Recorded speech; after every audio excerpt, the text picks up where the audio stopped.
Hey guys, it's Bob Moriali here with the Tuning School, and I'm going to give you 5 tips to help you when you're tuning. So let's go ahead and get started.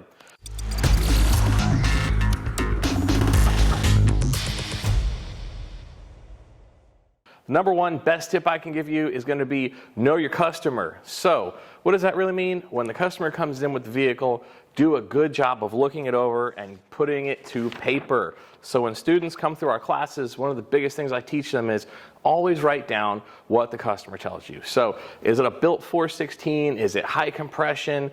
What spark plugs are in it? What fuels are in it? What's the build look like? Is it something that sounds like it's going to work well together?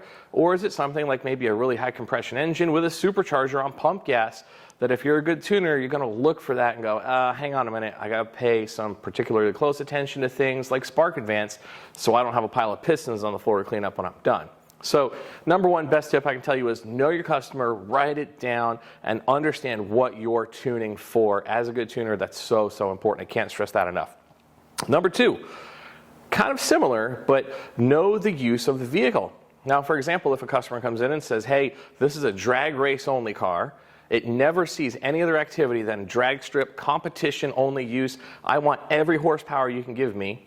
He's getting a little bit different tune than a customer who is maybe just going to have some mixed use. So he doesn't need all of that. Maybe it's a vehicle that works most of its time on the street, some performance on the strip, and you just want to optimize it. So it won't get nearly as hot of a tune. It won't be nearly as on the edge as that other full-blown drag strip only car is going to get. So it's very important to understand the use, and then I'm going to add on to that by saying, think about the worst case scenario for that customer.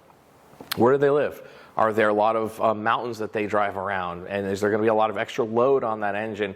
Because when you really understand this, and we talk about this on the dyno with our students in class, you have an ideal scenario here. So the vehicle is on flat ground, it's a controlled environment, you're at the laptop making sure nothing's going wrong. So when you send that car down the road, you want to make sure that you didn't send it out on the edge and you've tuned for the worst possible thing. So let's say you're tuning a truck, maybe it's a Silverado, and you've tuned it and you're not getting any knock, but you've maximized that spark and you're making great power.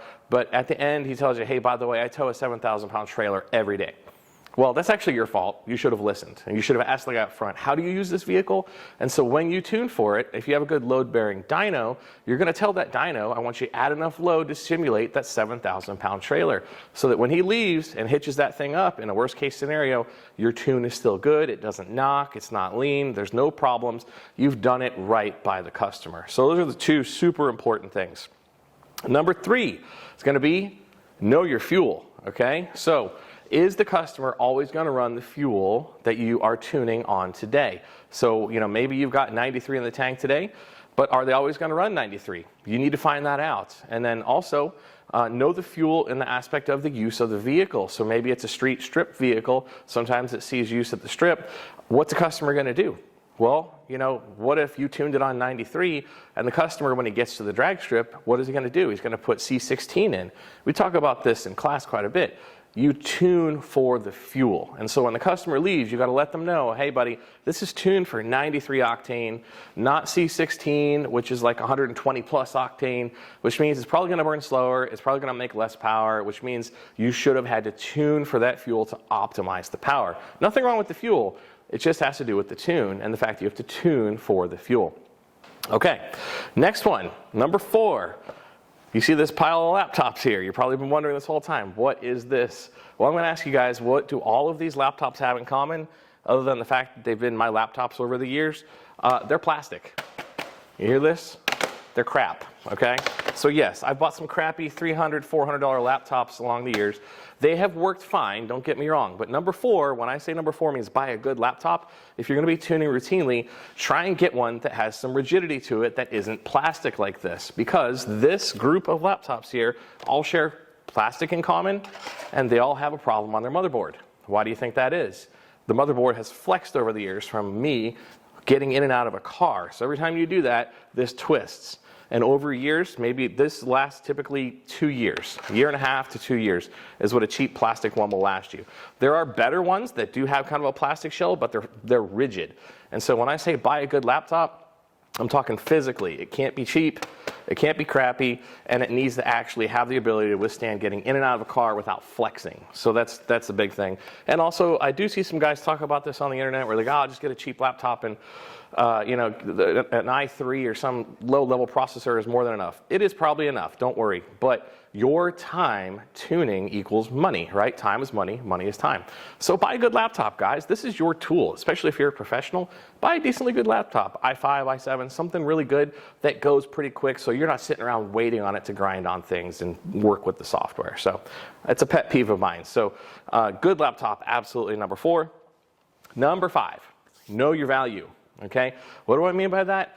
Don't be the cheapest guy around. Know your value, because the thing is your time has value, especially as you tune for a number of years and time goes on, you refine your craft, you get better at it. And I would always tell students this, I always tell students in class, specialize.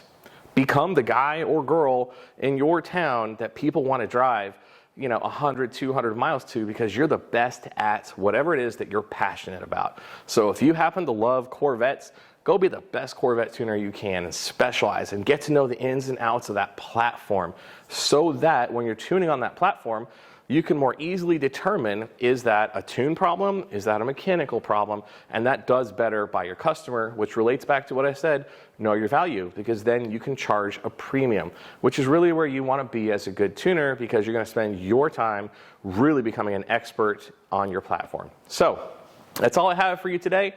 I hope you guys enjoyed this video, and as always, stay tuned.